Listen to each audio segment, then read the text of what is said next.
Azour, Monsieur le Khair, bonsoir à tous. Vous entendez? Ça va? Bienvenue et merci d'être présent dans ces moments particulièrement délicats pour notre pays. Chers amis, au vu des turbulences internes et régionales qui caractérisent l'actualité, on peut légitimement considérer que les abus et les drames quotidiens qui accablent le pays, et plus particulièrement la Kabylie, où les nuages qui s'accumulent sur nos frontières, nous condamnent à réagir au lieu d'agir. C'est précisément parce que les tornades se précipitent que nous devons faire preuve de hauteur de vue, de retenue et de responsabilité. Il faut évidemment continuer à organiser des solidarités en faveur des détenus et de leurs familles, ainsi que des victimes des incendies. Cette solidarité est importante car elle brise l'isolement psychologique des emprisonnés et soulage la précarité matérielle dans laquelle se trouvent leurs proches, dont le revenu est bien souvent le salaire de leurs parents arrêtés. Ce soutien est aussi un message adressé au pouvoir, car dans les régimes oligarchiques, la répression a également pour but de dissuader les citoyens de s'exprimer. Par ailleurs, dans les grandes catastrophes naturelles ou provoquées, la solidarité perpétue les valeurs qui fondent la pérennité des cités durables. Une société solidaire est toujours une société libre.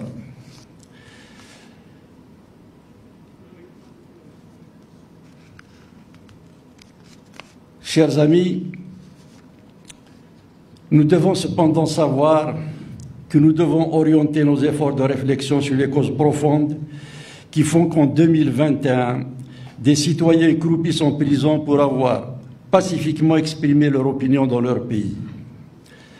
L'urgence de l'heure est bien évidemment de sortir ces victimes des cachots, mais nous aurons failli à notre devoir si nous n'ouvrons pas les perspectives qui empêcheront ces forfaitures de se reproduire. C'est donc aussi aux origines du mal et aux remèdes qu'il appelle que je vous invite à réfléchir aujourd'hui. Cela fait maintenant une dizaine d'années que je n'exerce aucune responsabilité partisane. J'ai écouté, échangé et analysé avec l'ensemble des catégories sociales de notre peuple, nos frères tunisiens et marocains ainsi que les amis de l'Algérie. Les résultats de ces contacts m'amènent à dire d'entrée que les échecs du pouvoir, comme celui des manifestations qui l'ont contesté, renvoient au fait que nous nous sommes concentrés sur les conséquences et non la cause de notre impasse. Tant que nous n'aurons pas repensé la nation, nos mobilisations, si massives et déterminées soient-elles, resteront des colères infructueuses, car à chaque fois que viendra le moment de transformer le rejet en projet, nous demeurerons paralysés par la peur des vérités historiques, le manque d'audace intellectuelle, les méfiances stérilisantes ou la mauvaise lecture politique des situations. Nous le savons tous, le moment que traverse le pays est d'une gravité, d'une complexité et d'une dangerosité sans précédent. Les problèmes politiques et socio-économiques s'amoncellent dans une conjoncture géopolitique incandescente. Les fractures provoquées dans la société par l'école, le dévoiement de la religion ou les corruptions endémiques traversent maintenant le système en place et aucune institution n'est épargnée par des déchirements qui s'étalent au grand jour. Ankylosé par ces rigidités, le régime n'a rien trouvé de mieux que de criminaliser l'action et la pensée politique, alors que le pays a manifesté pendant 2 ans pour exprimer sa volonté de changement. Signe d'un raidissement maladif, notre rencontre d'aujourd'hui n'a pas échappé à l'anathème. Les invectives qui m'ont ciblé avant même que je ne m'exprime viennent confirmer que 32 ans après la chute du mur de Berlin, la police politique algérienne reste l'enfant naturel du KGB. Dans l'ex-Union soviétique, un opposant fut condamné pour pensée subversive en gestation.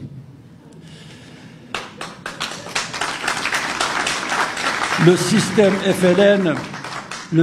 FLN a les filiations fidèles. Les nostalgiques des temps bénis de la pensée unique ont repris la main. Leur argument est de nouveau martelé partout. Le peuple algérien, nous dit-on, n'est pas mûr pour la démocratie. Et évidemment, il est inutile de tenter de faire entendre que ce n'est pas le bourrage des urnes, la désinformation, l'obscurantisme scolaire et l'arbitraire judiciaire qui vont faire naître ou consolider la démocratie. Cette brève introduction est destinée à rappeler deux choses. Il n'y a plus aucune possibilité d'envisager la moindre évolution dans le cadre des institutions. Et en même temps, ce constat, si implacable soit-il, nous insiste à ne pas céder aux impulsivités, aux visions caricaturales et autres conduites expéditives vers lesquelles tente de nous aspirer le pouvoir. Pendant cette intervention, nous essaierons de lever les confusions qui brouillent davantage la scène algérienne ces derniers mois pour appréhender du mieux possible l'état des lieux du pays. Nous décrirons ensuite les mécanismes mis en œuvre pour tenter de maintenir un improbable statu quo, les conséquences de ces errements et les moyens que l'on peut mettre en œuvre, les stratégies qu'il nous faut adopter et le contexte dans lequel nous devons inscrire nos réflexions feront l'objet de notre second développement. Parmi les contraintes qui handicapent l'Algérie, il y a bien sûr les questions relevant des privations de liberté et l'urgence sociale qui pèsent cruellement sur le quotidien de nos compatriotes, mais plus fondamentalement, la longue caporalisation idéologique qui a étouffé la pensée critique suivie de la décomposition morale à laquelle on assiste présentement sont d'abord et avant tout le produit de la faille originelle qui a piégé notre destin collectif. Le refus devenu, parce que la question nationale, fardée et mutilée, n'a jamais été sainement débattue, qu'aucune solution n'a été donnée aux différentes crises qui ont secoué le pays depuis l'indépendance.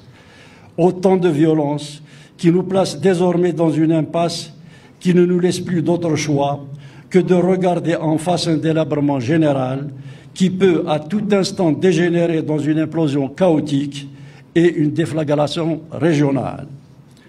Je vous invite maintenant à suivre avec moi le déroulé de cette intervention. Nous allons voir quelle est la configuration actuelle du pouvoir avec les mécanismes nostalgiques et les incohérences qui le caractérisent. Nous verrons ensuite les facteurs de blocage historiques avant d'envisager les mises en perspective que nous devons essayer d'amorcer maintenant.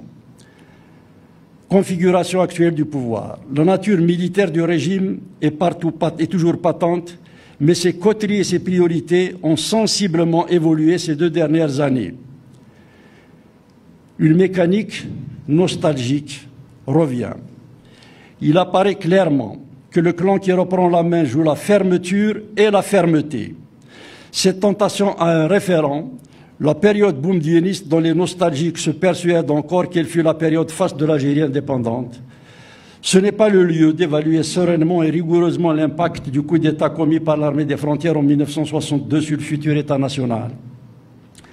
Notons simplement que la propagande primaire, l'activisme tiers-mondiste, les algarades militaro-populistes avec leur nationalisme belliqueux, l'éducation réaffectée aux fondamentalistes après une courte phase de velléité d'aération rationnelle, l'économie calibrée par le prix du baril, la paranoïa qui invoque en permanence les ennemis extérieurs et intérieurs à chaque fois qu'il faut faire face à ces turpitudes, et les répressions tout azimut sont de nouveau les grands marqueurs du pouvoir.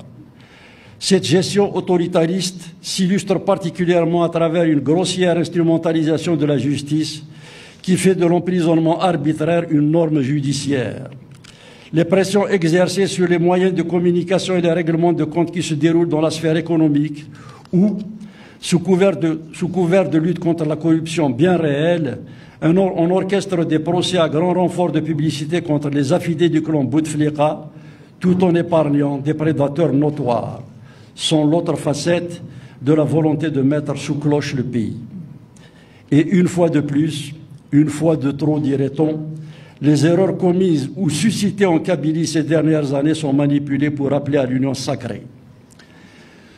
Sur la scène internationale, les complaisances affichées à l'endroit des régimes autocratiques, voire des velléités de soutien affichées envers les putschs comme celui qui vient d'advenir au Mali, ou le silence sidéral qui a suivi le coup d'État des militaires soudanais participe d'une prétention à piloter la reconstitution d'un cartel de régime d'État militaro-policier sur le continent africain. Le même empressement vaut pour la sympathie exprimée envers les inclinations autoritaires qui se dessinent en Tunisie, où la diplomatie algérienne s'active à encourager son voisin de l'Est à renier l'héritage bourguibien, tant du point de vue sociétal que géopolitique, pour investir le panarabisme xénophobe, impliquer son armée dans le jeu politique et s'aligner sur les démocratures.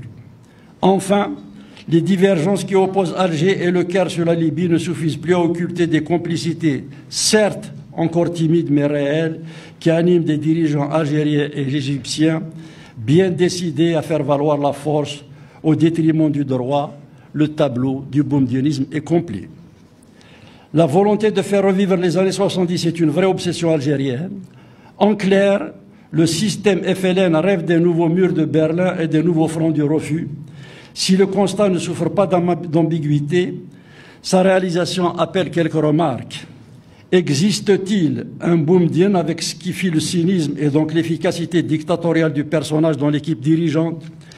Le militarisme peut-il encore longtemps être supporté de nos jours? La jeunesse algérienne peut-elle être captive de slogans emphatiques à l'époque d'Internet?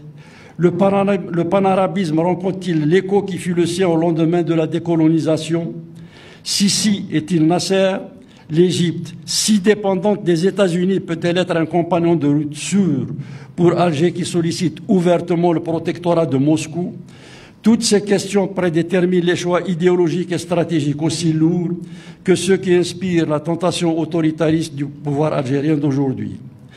Chacun y répondra selon ses convictions et aspirations, mais force est de constater que ces données élémentaires n'ont pas fait l'objet de grandes réflexions à Alger. On peut adopter toutes les stratégies à condition qu'elles soient mûrement élaborées et que l'on se donne les moyens de leur exécution. Mais réagir sur un coup de sang et engager les dossiers lourds et sensibles de son pays dans des voies inexplorées témoigne à tout le moins d'un manque de lucidité et de crédibilité politique. Et cette irritabilité des officiels qui ne parvient pas à imprimer dans les opinions publiques est l'une des grandes préoccupations qui taraudent les patriotes, les observateurs et les partenaires de l'Algérie, qui regardent ébahis des responsables qui ne savent pas nager se jeter à l'eau sans même avoir pris le soin de regarder la météo. S'il y a bien une chose dans laquelle l'Algérie nouvelle, vous aurez deviné les guillemets, avec laquelle l'Algérie nouvelle s'est définitivement fâchée, c'est l'anticipation. Jusque-là, les militaires algériens réussissaient malgré tout à trouver des sous-traitants civils qui parvenaient à donner de leur feuille de route une exécution plus ou moins lisible. Nous ne sommes pas dans une crise paroxystique, mais dans une impasse où risque de se déconstruire une idée nationale évanescente, parce que longtemps perfusée par le détournement de la symbolique de la guerre de libération et les devises des hydrocarbures. Ayant longtemps revendiqué un statut d'acteur garantissant la stabilité régionale, le régime algérien est subitement perçu par nombre d'analystes comme un agent acariâtre imprévisible. Regardons un peu les incohérences et le manque de cohésion qui marquent le sérail aujourd'hui. Cette fuite en avant qui domine l'action politique et l'activité de gestion du pouvoir algérien peut donner à penser qu'elle fait l'unanimité. Rien n'est moins sûr. Si peu de voix s'élèvent pour dénoncer une dérive stratégique suicidaire quand il s'agit de l'exploitation de la tension régionale, du tabou de l'arabisation, de l'emprise du militaire sur la vie publique ou de la surenchère mémorielle, on peut relever des dissonances médiatiques d'apparence anecdotique, mais qui, en fait, renvoient à des affrontements claniques qui sont des signes de divergence portant sur des sujets de fond, impossibles à aborder dans les espaces de médiation institutionnelle. On a vu un ancien Premier ministre, désormais en prison, exposer menottes au poing lors de l'enterrement de son frère. Ses adversaires ont voulu assouvir leur haine devant l'opinion publique pour signifier leur emprise sur l'exécutif. L'outrage fut déploré 48 heures après par des fonctionnaires instruits par les quelques responsables demeurés lucides et qui redoutaient de voir la chaîne administrative déraper dans des vengeances incontrôlables. ambitionnant de noyer le récit du mouvement national dans l'islamo-conservatisme, la mouvance Bedissia Novembria, cocktail paradoxal si l'on est, actionna un de ses activistes Amsila pour jeter l'opprobre sur le congrès de la Soumam dont les valeurs et principes imprégnèrent les 6 premiers mois de l'insurrection citoyenne de février 2019. Dépassant la dose prescrite, le jeune missionnaire accusa Ben Ramadan de trahison. Là encore, le segment militariste qui veut bien octroyer à l'islamisme la mission de pare-feu contre les démocrates sans pour autant lui laisser la bride sur le cou, ordonna l'arrestation et la condamnation du nervi.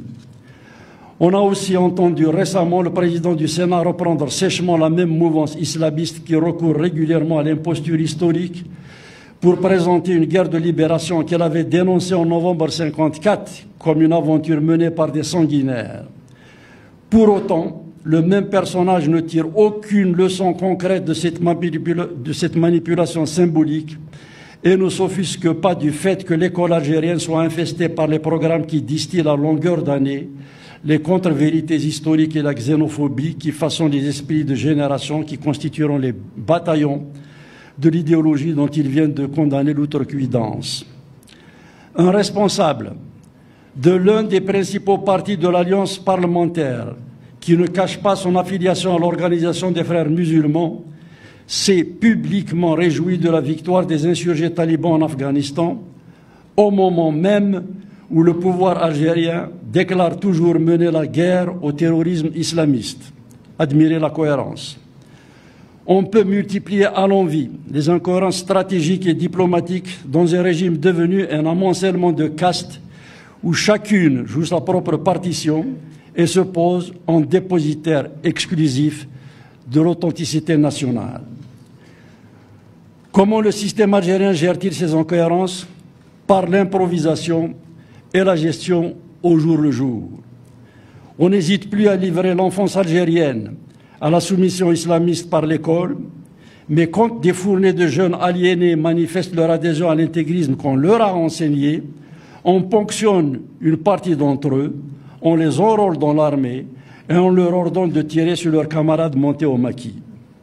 Oui, le manque d'anticipation et de cohérence sont des plaies béantes dans les conceptions étatiques du régime algérien.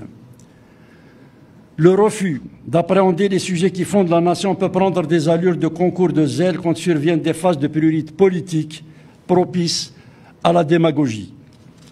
C'est ce qui se passe actuellement à la faveur de la polémique née entre Alger et Paris.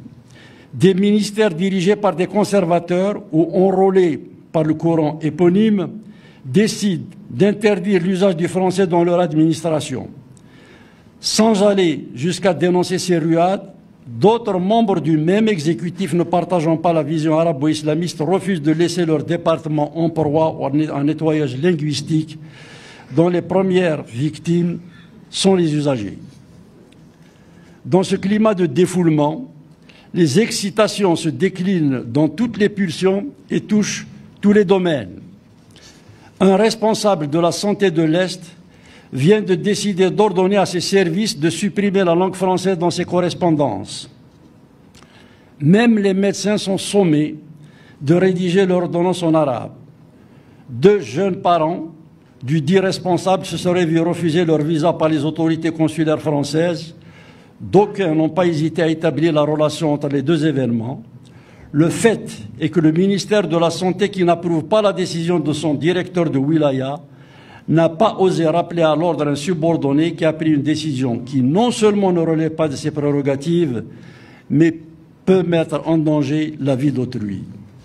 Les tabous sont plus forts que la Constitution.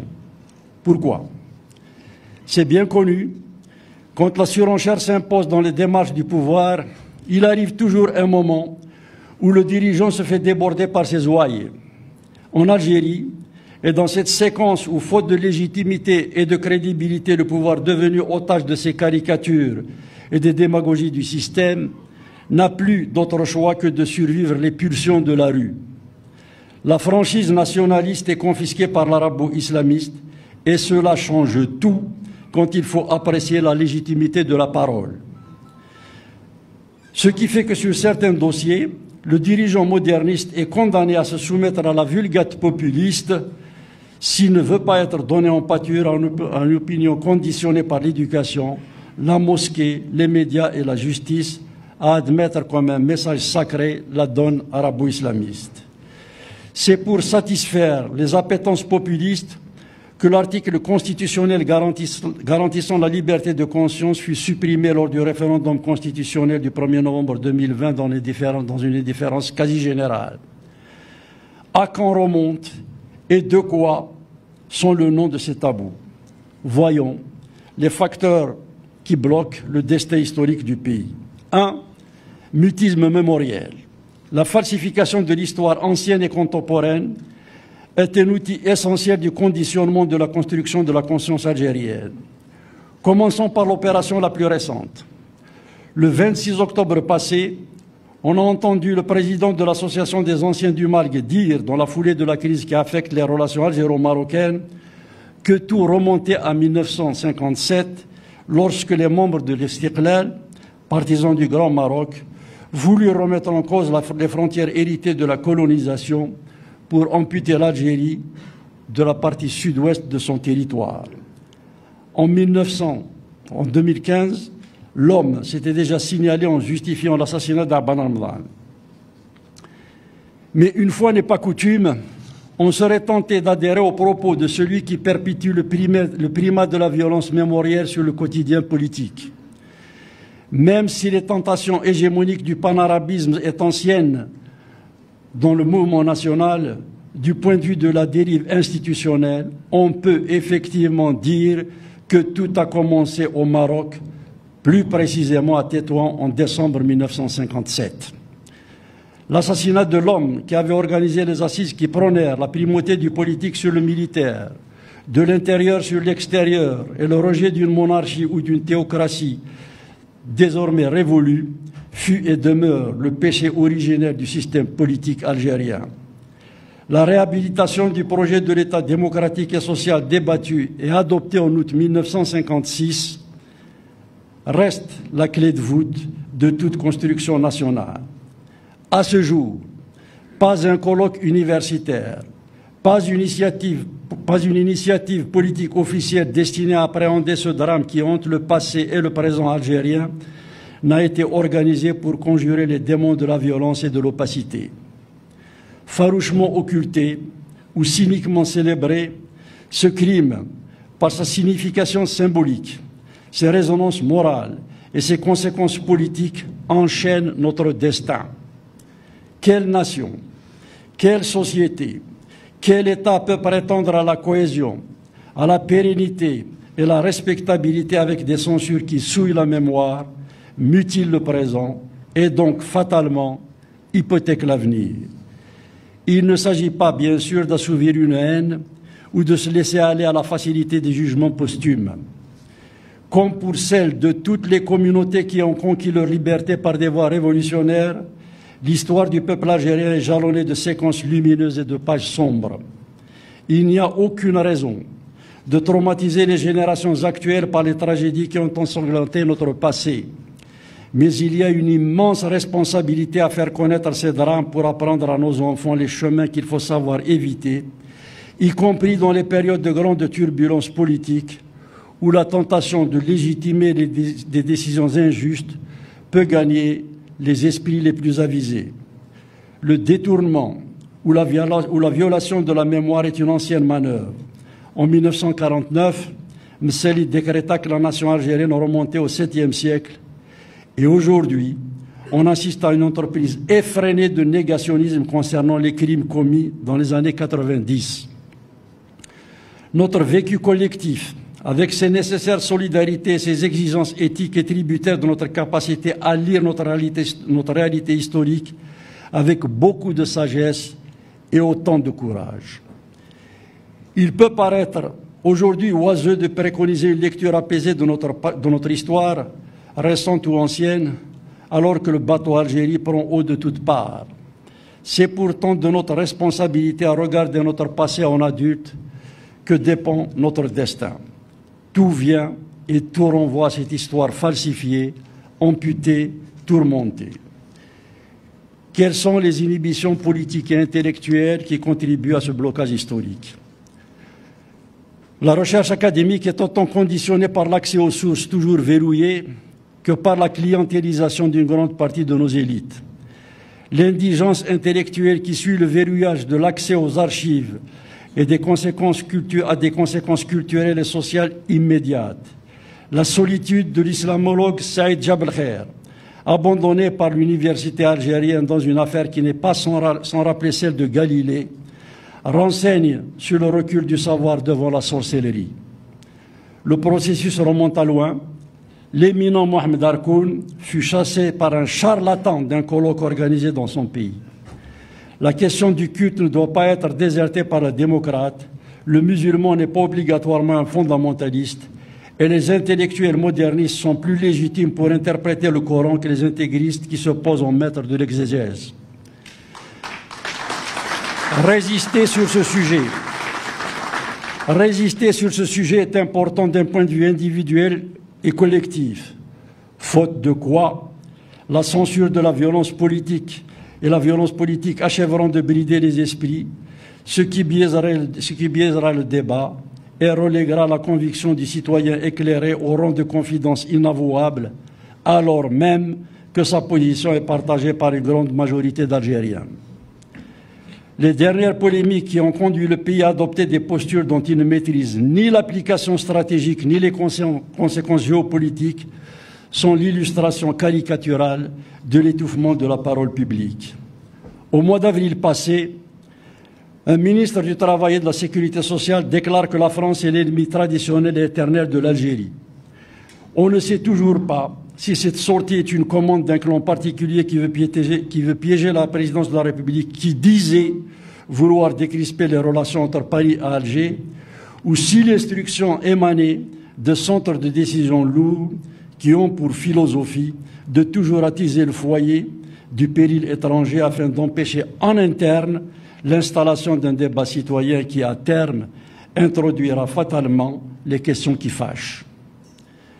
Non démenti par la présidence, l'indélicatesse eut le don de faire sortir de Ségond la partie française qui proteste vigoureusement et décide de ne plus accorder à son vis-à-vis algérien le statut de mineur auquel on passe les caprices que l'on sanctionne sans état d'âme quand ils viennent de notre partenaire.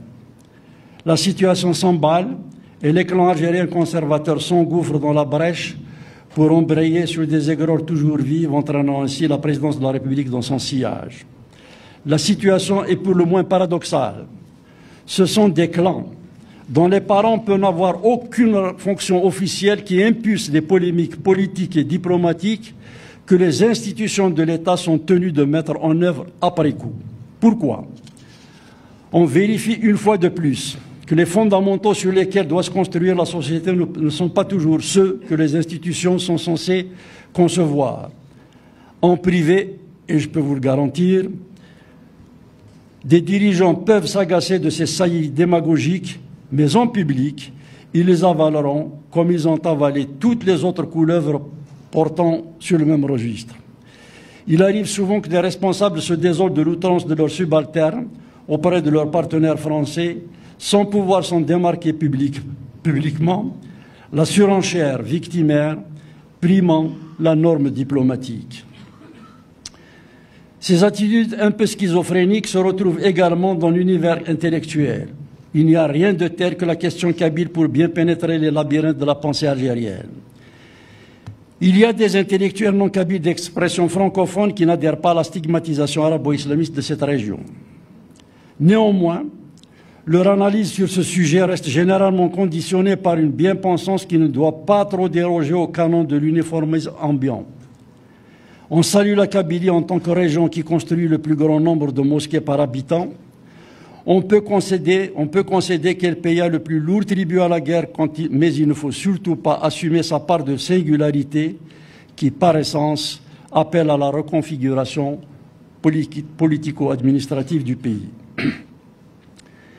Et quand l'actualité l'exige, on amalgame sans vergogne la revendication amazigh au radicalisme islamiste. Cette frigidité, dont ne parviennent pas à s'émanciper nombre de progressistes arabophones, en dit long sur la crainte d'assumer une mise en perspective de la nation qui reflète le pays vécu. La Kabylie n'a pas à ressembler aux autres régions d'Algérie, pas plus que le Mzab, la Saoura ou le Warsenis n'ont à se fondre dans le moule de nationalisme algérien abstrait, mais toujours décliné aux couleurs arabo-islamistes quand il faut lui donner consistance. Comme de nombreuses autres nations, l'Algérie est plurielle, diverse, et la solidarité nationale sera étalonnée à l'aune de notre capacité à assumer, respecter et valoriser ces différences.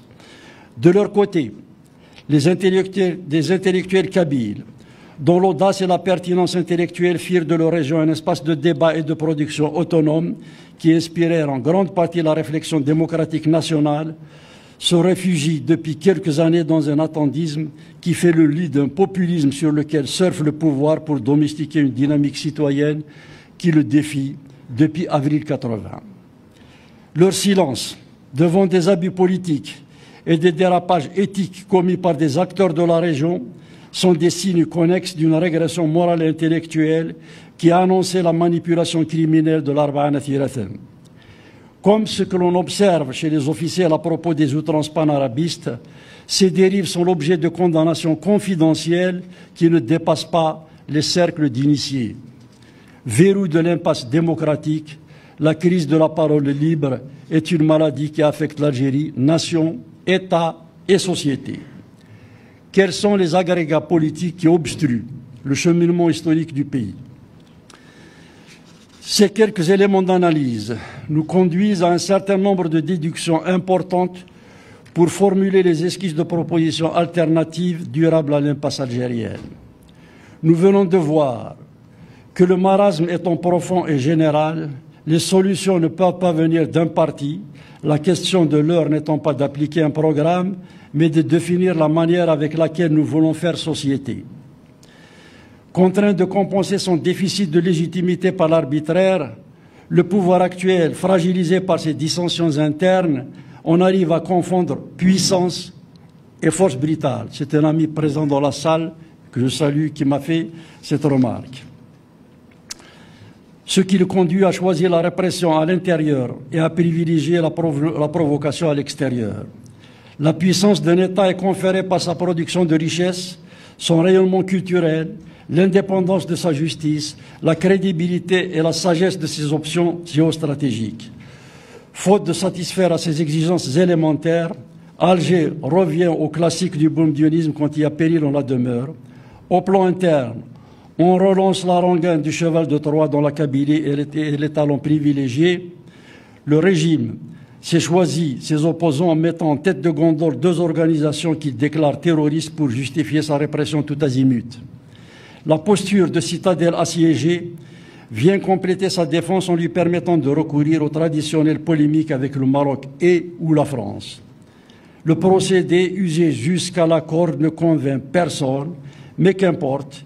L'essentiel n'est pas de projeter un destin, mais de gérer au jour le jour l'agonie d'un système qui n'a d'autre objectif que de se survivre à lui-même. Aujourd'hui, et quelle que soit leur maladresse diplomatique ou leur manœuvre politicienne, parce qu'elles existent, nos ennemis ne sont ni le Maroc ni la France. Notre ennemi, c'est le népotisme bureaucratique qui pousse nos cadres à l'exil, dévitalisant ainsi nos administrations. Plus de 16 000 praticiens travaillent dans la région de l'Île-de-France alors qu'ils ne demandaient qu'à exercer leur métier dans des conditions où la méritocratie organise les carrières professionnelles.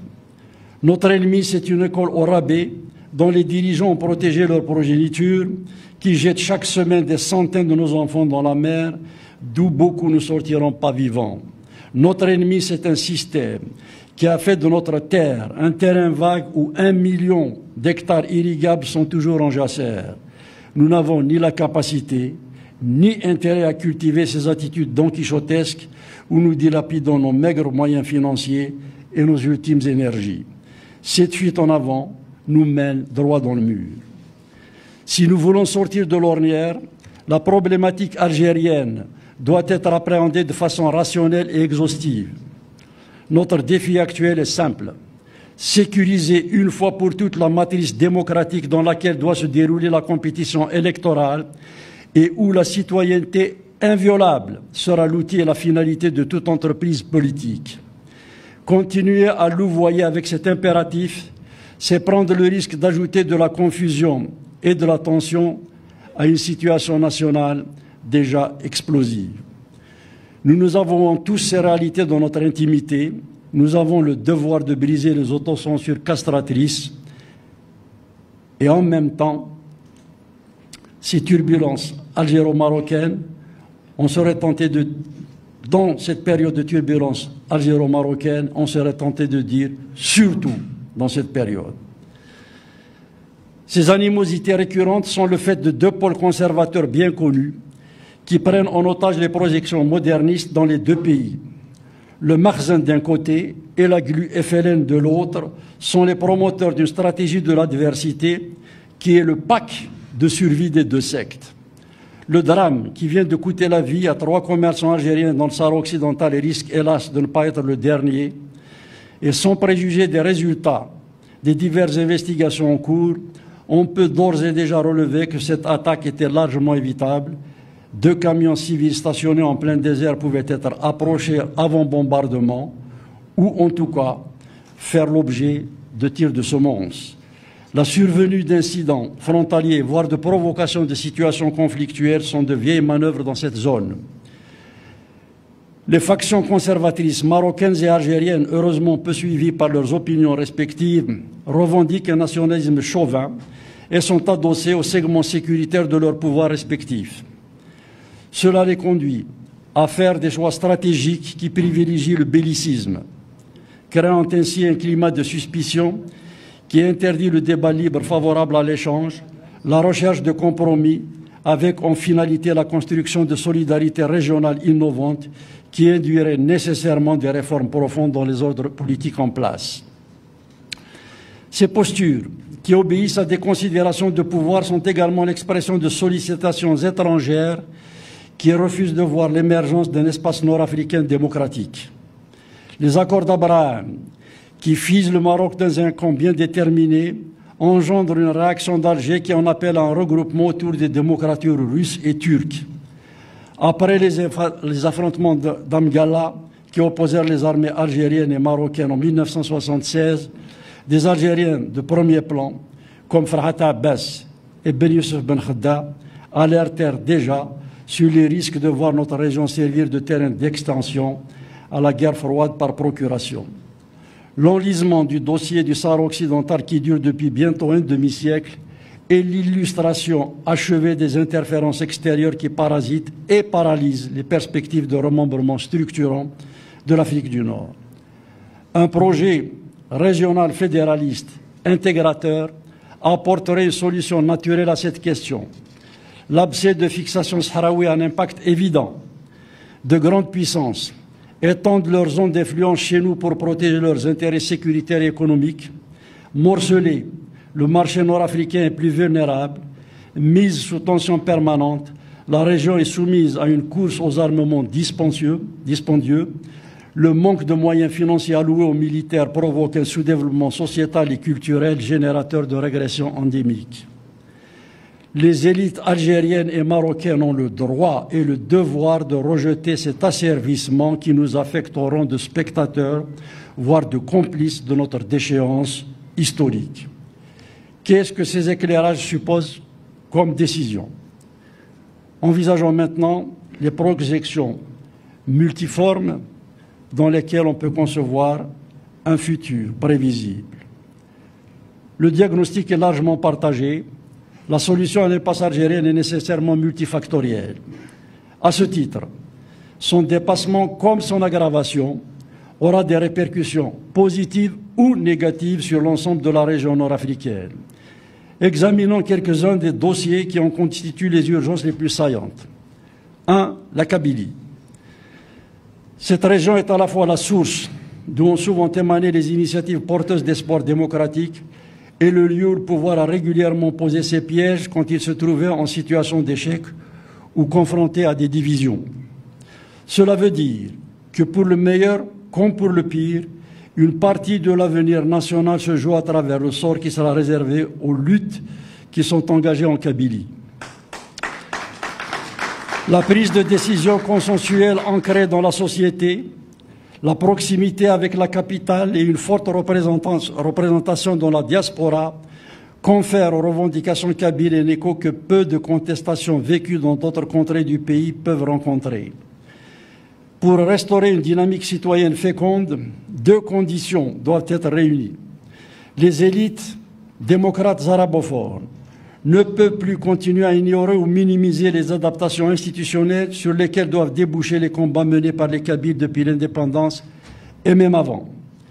Si les tentatives de banalisation de ces luttes ne sont pas toujours des réactions malveillantes, elles n'en cachent pas moins des frilosités handicapantes face à des revendications dont, au fond, on redoute le sens et les applications.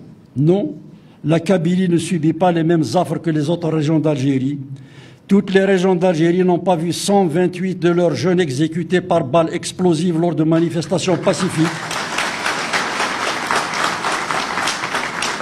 Toutes les régions d'Algérie ne sont pas interdites par principe d'accueillir un centre culturel français alors qu'ils se trouvent dans des localités où la demande est nettement moindre. Toutes les régions d'Algérie ne sont pas sommées d'afficher leur brevet patriotisme à chaque fois qu'un problème surgit dans le pays, etc. Nier la singularité kabyle, c'est refuser à l'Algérie de se connaître et de se construire dans sa pluralité. Les expériences nécessairement particulières de chaque contrée n'étant plus des risques qu'il faut détecter pour les neutraliser, peuvent être des sources d'inspiration et des émulations synergiques favorables à l'innovation, c'est tous. Cependant, cette mutation intellectuelle ne produira ses meilleurs effets que si elle est simultanément accompagnée d'un ressaisissement éthique et politique en Kabylie, où l'impatience, le poids des pressions incessantes du pouvoir ont engendré une régression marquée par la démission des voix et des instances les plus aptes à pérenniser ce qu'on peut appeler l'esprit d'avril 80. Approche qui a lié la réappropriation identitaire au combat des libertés démocratiques. Réhabiliter dans cette région la capacité d'échanger dans la tolérance, tout en portant une parole de qualité, est une urgence. Là encore, il faudra faire preuve de beaucoup d'imagination, car les universités qui furent le fer de lance de la contestation citoyenne ont atteint tel niveau de délabrement organique et intellectuel qu'il serait vain de croire possible de réensemencer dans l'immédiat la pensée critique dans ces sites. C'est essentiellement à travers les comités de village que les actions les plus vertueuses doivent être enclenchées. Des initiatives citoyennes y sont déjà prises. Opérations de protection de l'environnement, création de cafés littéraires, programmes de solidarité sociale élaborés en collaboration avec la diaspora, projets d'utilité publique réalisés par des femmes. À ce propos, et pour la première fois depuis toujours, 2 femmes ont fait leur entrée dans cette instance, signe de l'apathie intellectuelle et intellectuelle locale, un acte symbolique aussi capital et quasiment passé inaperçu. Il y a lieu de suivre ces mutations et de systématiser les opérations civiques qui se multiplient pour les transformer en dynamique de développement permanente, car ces cadres sont les lieux de libération sociale les plus viables. C'est grâce à ces structures que le festival Racontar est devenu un événement culturel de référence. Évidemment, une telle démarche demande de la persévérance dans les efforts et de la pertinence dans la conception des idées, toutes choses qui sont le contraire de la caricature et des raccourcis qui perturbent encore trop d'agglomérations. Voyons maintenant ce qu'il en est de la nation. Le défi algérien de repenser la nation. Nos aînés ont accompli un travail titanesque, pris dans la tourmente d'une colonisation de peuplement qui avait tout balayé, tout bouleversé. Ils avaient avancé et procédé comme ils le pouvaient. Oser la rupture avec un ordre politique au sommet de sa puissance était déjà une gageure. Ils l'ont fait. Et il était difficile d'exiger plus. Pour les premiers résistants, s'émanciper de la tutelle du dominant revenait nécessairement à reproduire ce qu'il avait construit. Le complexe du colonisé a fait que l'architecture étatique de l'Algérie nationaliste est une pâle copie de l'attelage français. Et compte tenu de la faiblesse de la ressource humaine et de la détresse sociale dans laquelle vivaient les autochtones, le mimétisme politico-administratif était difficilement évitable. Ce malentendu est à l'origine de nos maux actuels. Les concepts symboliques, sociologiques ou idéologiques sur lesquels repose la nation algérienne sont factices. L'Algérie est une mixture de léninisme, de jacobinisme et de fondamentalisme arabo-islamiste des Harvardien, triptyque qui a stérilisé un territoire promis à toutes les ambitions. C'est aux générations d'après-guerre de reposer les cadres de représentation et les instruments de gestion répondant aux aspirations de leurs compatriotes. Faute d'offres nationales adaptées, crédibles, opérationnelles et légitimes, toutes les tentatives de changement se sont avérées vaines à assurer une promotion stable et durable dans le pays. Qu'elle soit interne au système ou qu'elle lui soit externe, les remises en cause ont avorté les unes après les autres car elles ne répondaient pas à la problématique posée. Le coup d'État de Boumediene ne fut rien d'autre qu'une querelle de clans dont les visions étaient de la même veine. S'il avait réussi en 1967, celui de Sbiri aurait produit les mêmes effets car il participait de la même conception du régime. L'arrêt du processus électoral en 1992 n'a fondamentalement rien réglé puisque l'islamisme qui asservissait le citoyen ne fut pas renié. Les mouvements alternatifs issus de la société civile ne connurent pas meilleur sort, exception qui confirme la règle, avril 80. Le printemps berbère, qui pour une fois posait les bonnes questions, ne fut cependant pas en mesure de renverser le rapport de force, car ces paradigmes n'étaient pas entendus dans tout le pays. Circonscrit à la Kabylie pour l'essentiel, le projet de refondation nationale arrivait trop tôt, resta une virtualité dont on allait se prévaloir plus tard, sans pour autant en assumer les traductions constitutionnelles auxquelles qu'il devait induire sur l'ensemble du territoire algérien. C'est l'incapacité à assumer concrètement les appels au changement qui a conduit à l'essoufflement de la révolution de février 2019. Le changement radical était revendiqué partout et sans équivoque. Ou dégage étaient les slogans repris à longueur de semaine dans les trois langues. À l'exception notable de la plateforme pour l'Algérie libre et démocratique, la LD, on serait bien en peine de trouver une autre proposition de mise en forme de l'insurrection citoyenne. Dès qu'il fallut engager la réflexion sur ce que cette explosion populaire inédite signifiait comme alternative sociétale et institutionnelle, les réflexes conservateurs reprirent le dessus, le refus du changement était palpable, la reproduction invariable de marches sans cadre ni objectif était l'aveu de la peur de la rupture à laquelle appelait la rue. Il n'y a pas lieu de se laisser aller au jugement des attitudes des uns et des autres, mais refuser de prendre acte de cette impuissance et qu'il faudrait condamner les mobilisations citoyennes à venir à la défaite perpétuelle. C'est de la rue qu'est monté l'appel à la désobéissance civile. Ce sont les élites politiques, universitaires et syndicales qui ont condamné une montée en puissance des actions que normalement, naturellement, il leur revenait de proposer. L'insurrection citoyenne a fini par tomber dans le cimetière des souvenirs euphorisants parce que celles et ceux dont c'était le rôle et le devoir de la structurer n'ont pas su lui donner l'éclairage et le visage qu'appelait sa dynamique. Il restera de ce formidable élan un bel écho dont nul ne peut dire quand et sous quelle forme il peut rejaillir.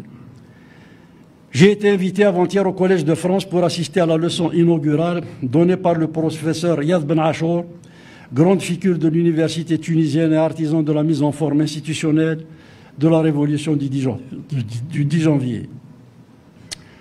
On ne peut que partager son analyse. Les pays du Sud, et plus généralement ceux où la religion musulmane est dominante, sont le lieu de mouvements de fond qui sont en fait l'expression de profondes aspirations populaires à la dignité et la liberté. Dans ces pays, le sécularisme peine à s'installer car les sociétés furent longtemps soumises à des dirigeants qui d'ailleurs n'hésitent pas à prendre des libertés avec le dogme quand cela les arrange, firent de la croyance un mode de gouvernance. À ce jour, Aucune étude sérieuse n'a été menée chez nous pour comprendre les raisons de délitement d'un mouvement populaire inédit que beaucoup refusent de voir. Tous les pays de la région ne sont heureusement pas frappés de la même cécité. Je reviens de Tunisie, où j'ai trouvé un pays littéralement coupé en deux à la suite de la décision du chef de l'État de suspendre la Constitution sans pour autant ouvrir des perspectives claires à la nation. Les élites, que par ailleurs certaines accusent de renoncement, sont dans l'arène. Sitôt passé le séisme de l'élection présidentielle de 2019 qui a vu deux populistes se disputer la présidence de la République au deuxième tour du scrutin, des réflexions ont fleuri partout pour analyser les causes de cette infortune politique et prévoir les conséquences à court ou long terme du phénomène populiste. Voici ce que l'on peut lire sous la plume de Ahmed Erdissi dans un ouvrage collectif rédigé par 4 éminentes personnalités, je cite. En fait, les modernistes tunisiens ont perdu la bataille des idées. Ils ont renoncé à défendre le sécularisme, les libertés individuelles, l'égalité entre genres et le progrès social. Il leur arrive, il est vrai, de se prévaloir de ces valeurs sûres du modernisme tunisien, mais sans trop y insister, à demi-mot, de manière routinière, avec le sentiment du devoir accompli. La frange amorphe, j'aime bien cette formule, du camp moderniste s'est particulièrement illustrée par un mépris souverain pour le débat d'idées et une superbe indifférence aux questions de société.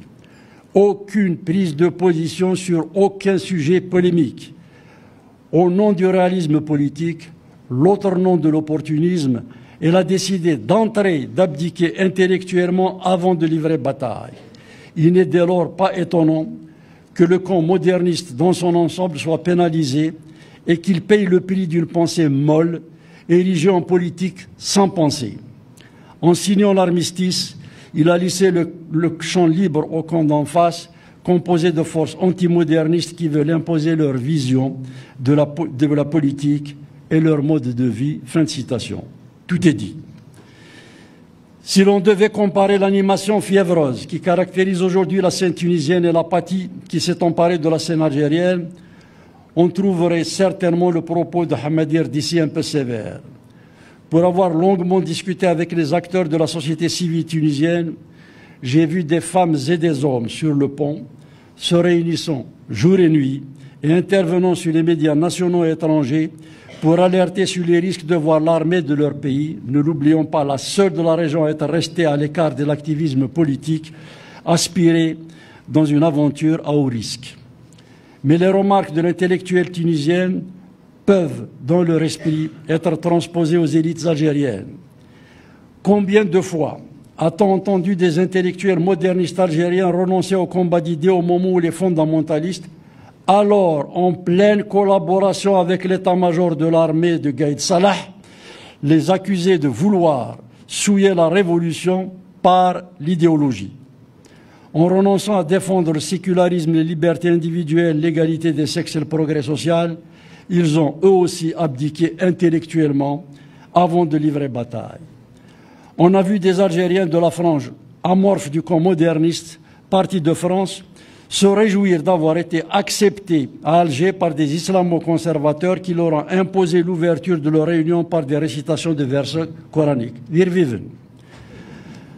On a vu aussi cette même frange s'indigner de ce qu'une poignée de citoyens demandent lors des manifestations hebdomadaires la vérité sur l'assassinat du journaliste démocrate Smail Ifsah et considérer comme légitime la même demande quand il s'agissait de l'islamiste Abdelkader Hacheni. C'est bien cela perdre la bataille des idées.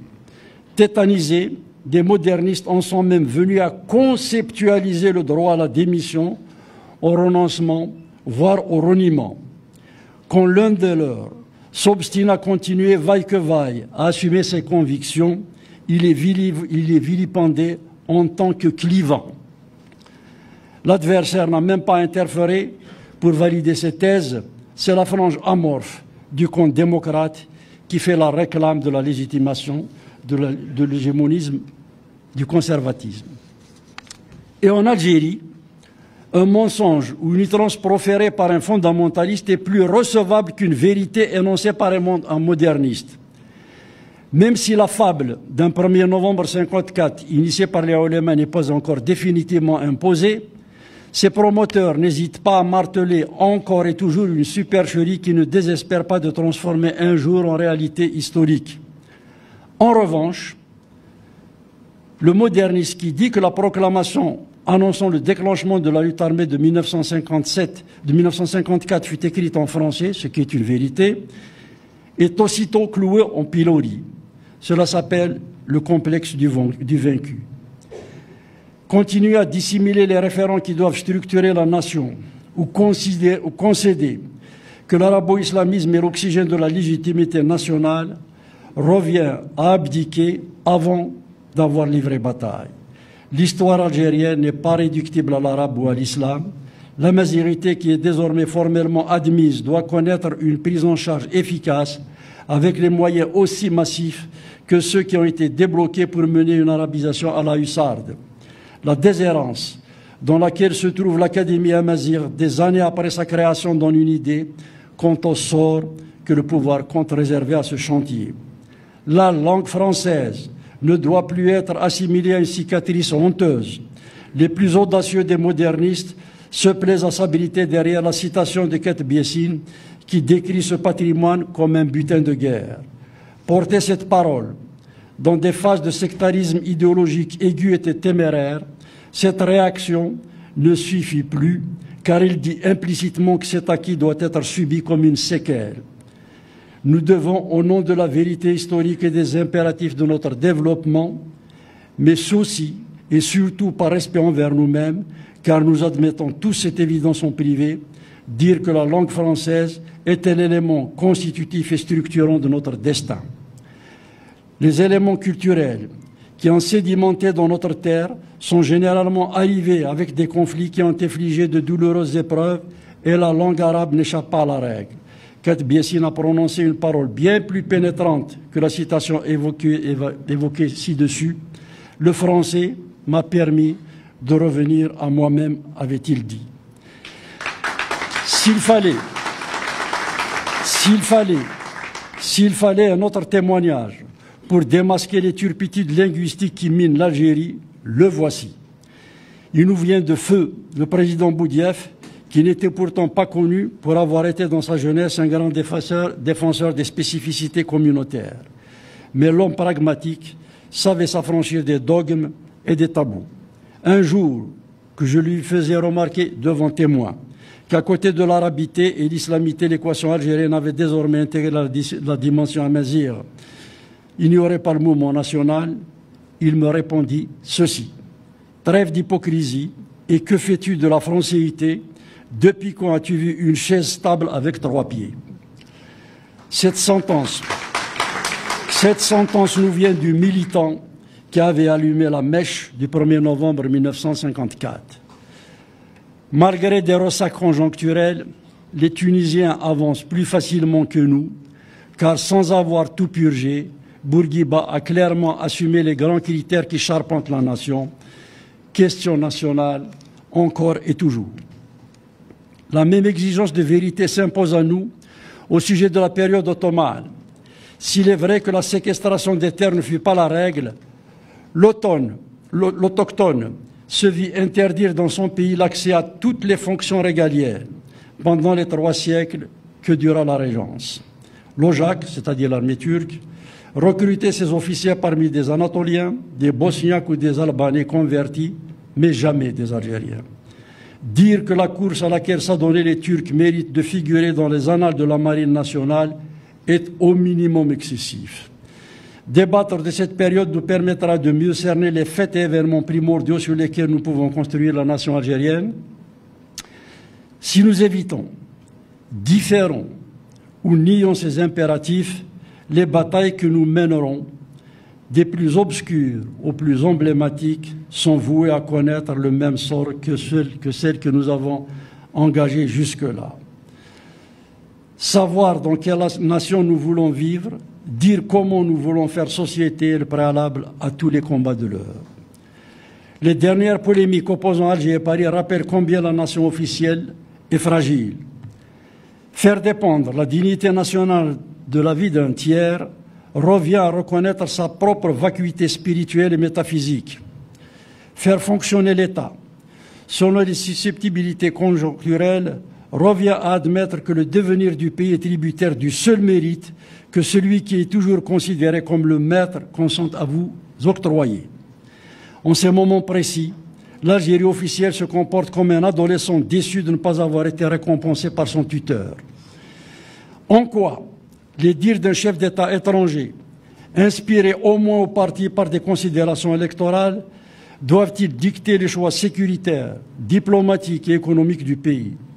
Vous ne voulez pas nous adopter, vous préférez nos voisins, vous nous donnez notre capacité à reproduire vos institutions, eh bien nous allons bouder, gémit le néocolonisé.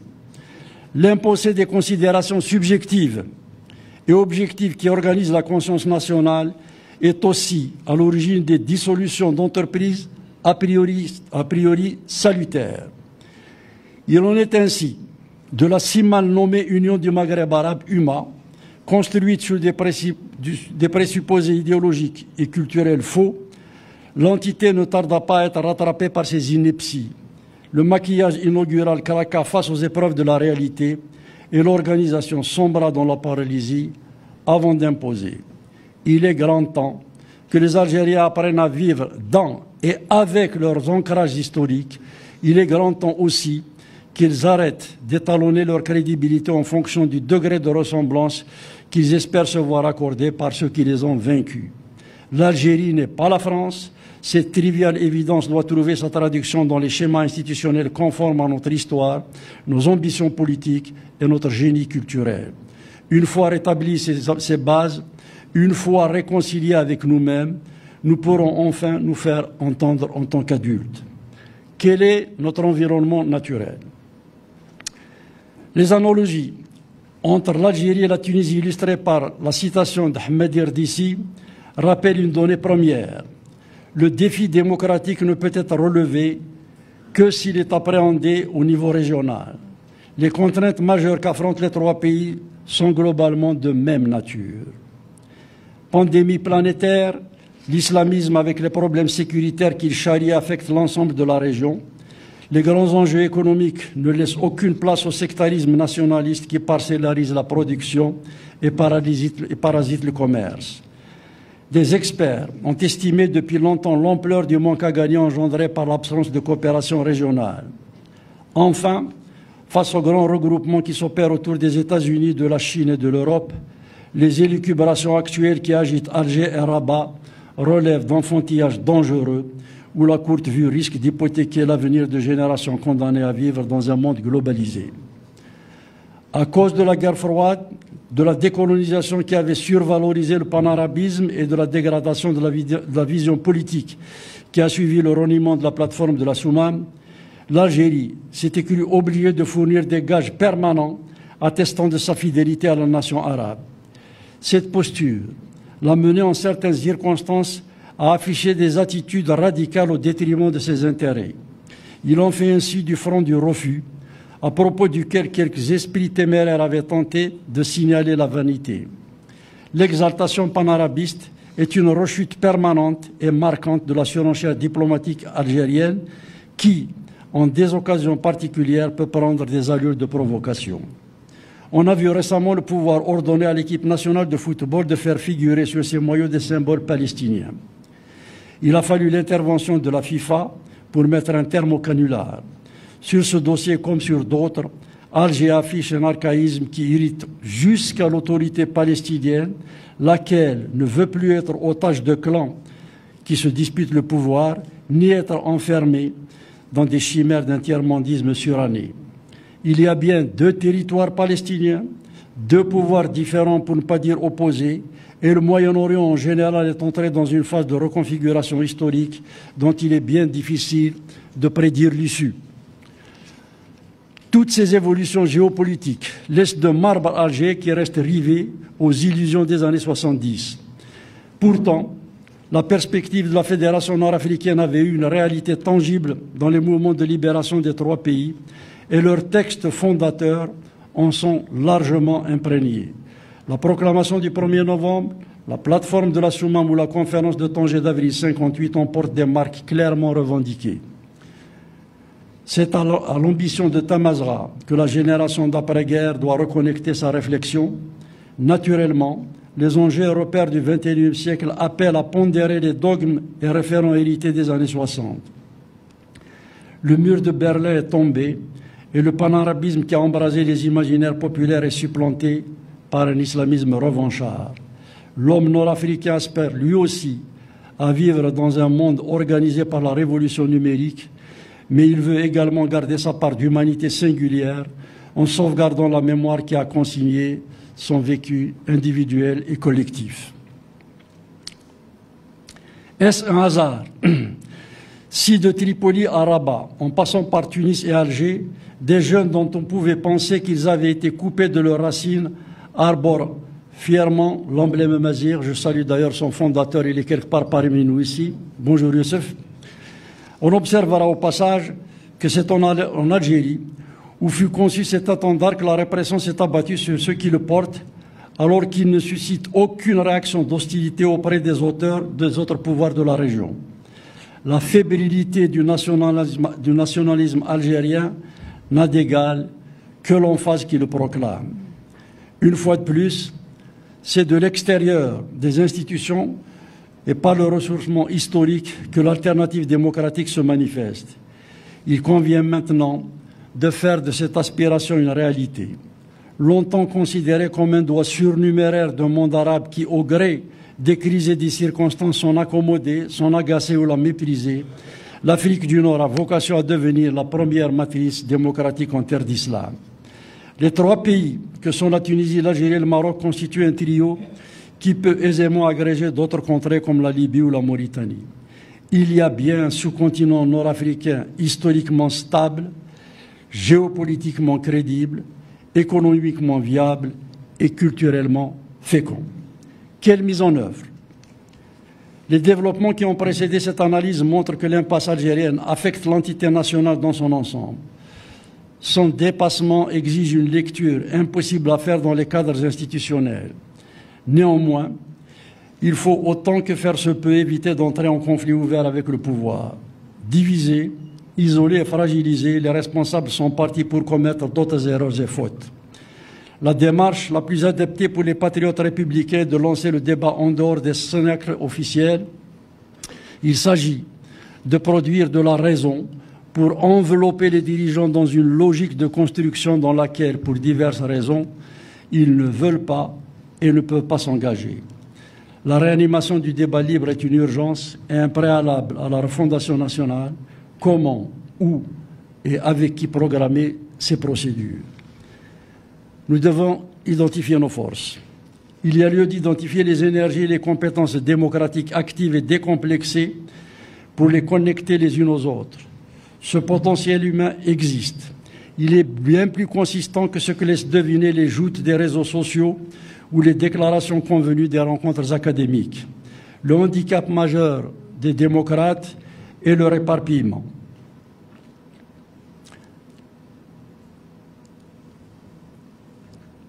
La grande priorité est donc de remédier à cet émiettement en rappelant le minimum qui rassemble ce camp.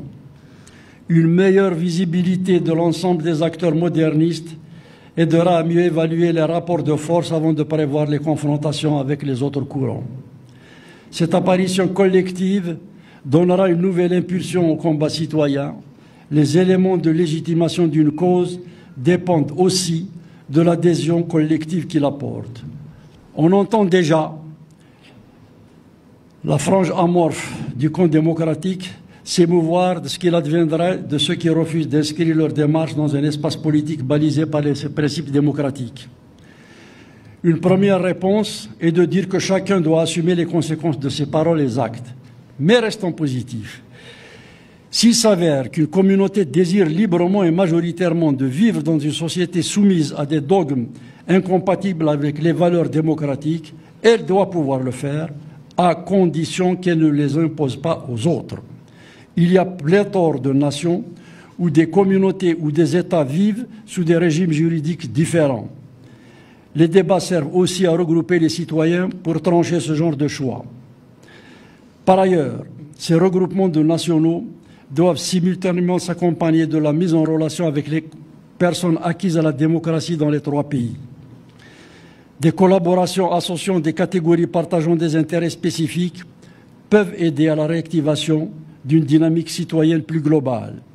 Il convient néanmoins d'insister pour dire que dans le cas algérien, les organisations officielles ne peuvent en aucune façon assumer une alternative dédiée à l'instauration d'un échange autonome.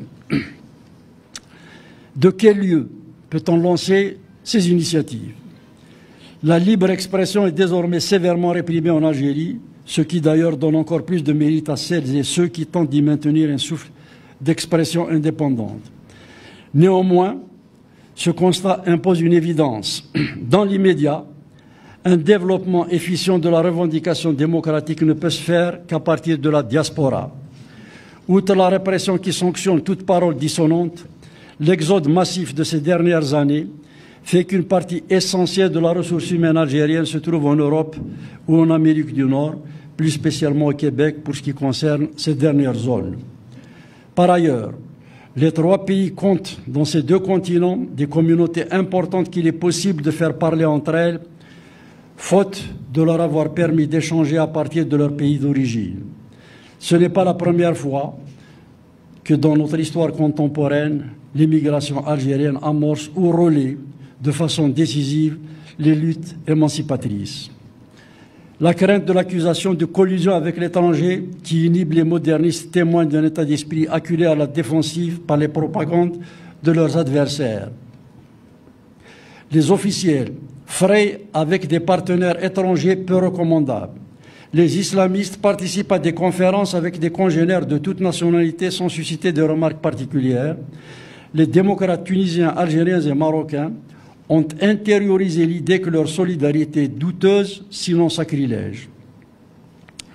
S'affranchir de ces inhibitions est une manière de conférer sa légitimité à son propre combat. Les Espagnols ou les Portugais, pour rester dans les oppositions méditerranéennes qui ont abouti, ont préparé leurs alternatives démocratiques en Europe du Nord. Une fois devenue visible, la mouvance moderniste devra gagner à sa cause les élus binationaux et occuper la scène internationale pour sensibiliser les forces démocratiques susceptibles d'apporter aide et assistance.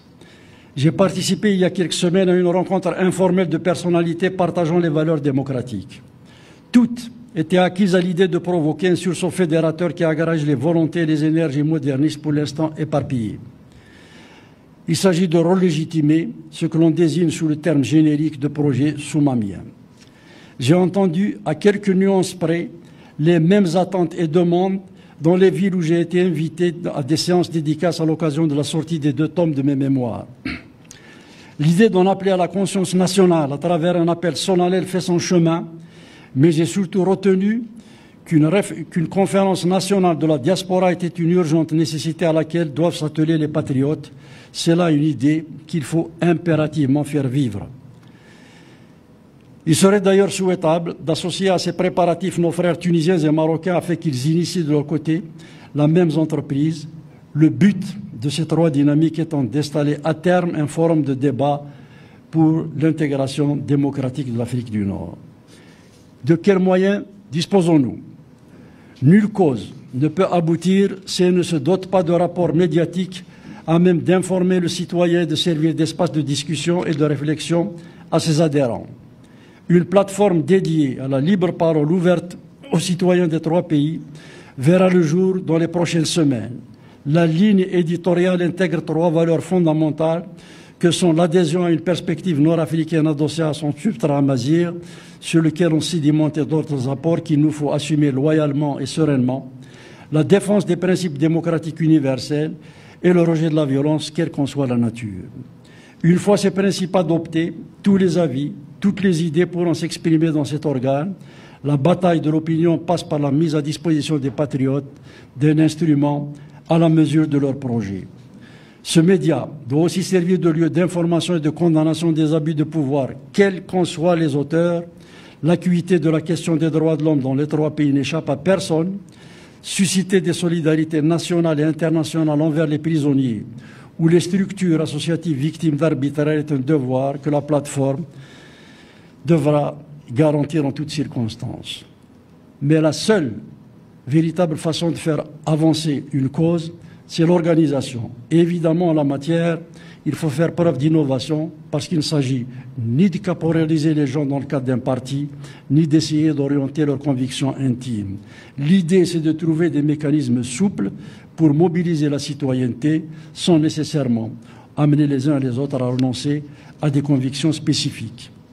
Il y a, partout où je suis passé, 1001 petits groupes qui se regroupent spontanément les uns aux autres. C'est de ces 1000 groupes qu'il faut agréger, c'est ces 1000 groupes qu'il faut agréger pour constituer une dynamique qui servira d'alternative à l'Algérie. En conclusion, la génération qui a libéré le pays s'éteint progressivement. Ses idées et ses méthodes furent dédiées à l'indépendance d'un territoire. La violence coloniale qui déteignait sur le mouvement national ne fut pas propice au calme et à la sérénité nécessaire à l'éclosion de débats où se définiraient les normes et les instruments devant refléter la nation naissante. C'est une page de notre histoire contemporaine qui se tourne sous nos yeux. La guerre de libération nous a permis de dire ce que nous ne voulions pas être. Le combat démocratique a vocation à donner aux Algériens l'opportunité d'affirmer les qualités propres aux citoyens qu'ils peuvent devenir. Les artificialités des emprunts identitaires auxquels fut soumise l'Algérie représentent la cause essentielle des échecs qui ont sanctionné les luttes démocratiques. Ce vide existentiel a fait que l'Algérien ne sut jamais autour de quoi ni comment il devait faire société. Après avoir détourné puis confisqué la symbolique de l'insurrection de novembre 1954 qu'elles avaient pourtant condamnée, des forces conservatrices abreuvaient une rhétorique arabo-islamiste sectaire et violente, s'employèrent à habiller la nation d'oripeaux qui furent autant d'armes de l'aliénation nationale. Le moderniste, qui conçut, programma et structura le combat qui mena à l'indépendance algérienne, fut progressivement déclassé, puis réduit au silence. Et aujourd'hui encore, le citoyen qui déplore en privé ses impostures vit comme un intrus à chaque fois que se présente l'opportunité d'exposer des vérités élémentaires dans le débat public. Il est grand temps que les convictions intimes des patriotes soient exprimées dans l'agora. Repenser la nation est à la fois vital et urgent. Je viens de vous faire part d'un certain nombre d'idées que j'ai moi-même cru longtemps n'être portées que par les militants du parti que je présidais. Libéré des contraintes organiques depuis une dizaine d'années, je constate que les aspirations à la refondation nationale étaient partagées par une grande partie de notre peuple. Et pour reprendre encore Katbiessine, nous sommes en fait une majorité tronçonnée. La mission de ma génération est de dévoiler les vérités occultées. Il appartient maintenant à la jeunesse de s'en saisir pour en faire les ferments de la nation. Je conclus justement en délivrant ce message à notre jeunesse. Les despotes et leurs supplétifs vous diront que cette ambition est utopique. Rappelez-leur qu'ils ont longtemps considéré le principe du pluralisme politique et syndical comme un poison contre-révolutionnaire. Rappelez-leur aussi qu'ils font tout pour éviter à leurs enfants de fréquenter l'école arabisée pour les placer dans les lycées étrangers. Souvenez-vous toujours que s'ils consentent maintenant à tolérer le tifinard sur les frontons de leur siège, ils ont emprisonné et torturé des militants chez qui ils avaient trouvé le même alphabet. Souvenez-vous enfin que s'ils continuent à renier les libertés à chaque fois qu'ils le peuvent, leur ralliement formel en opposition atteste que notre combat va dans le sens de l'histoire. Souvenez-vous surtout que les luttes qui structurent les destins peuvent être longues. C'est un vieux militant qui vous le dit. Le combat pacifique ne vise pas à contraindre, mais à convaincre. Oui, l'intelligence met plus de temps que la colère pour être entendue, mais elle marque durablement l'histoire quand elle a gagné les cœurs et conquis les esprits.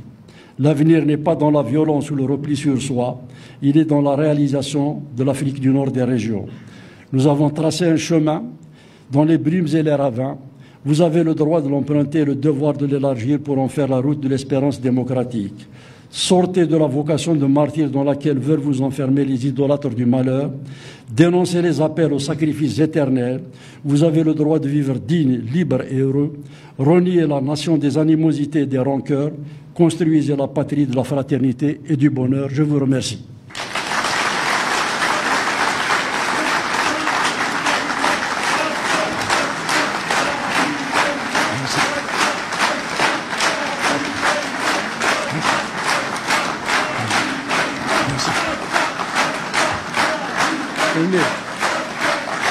Il faut prendre le relais sur le terrain. Merci beaucoup. Merci beaucoup.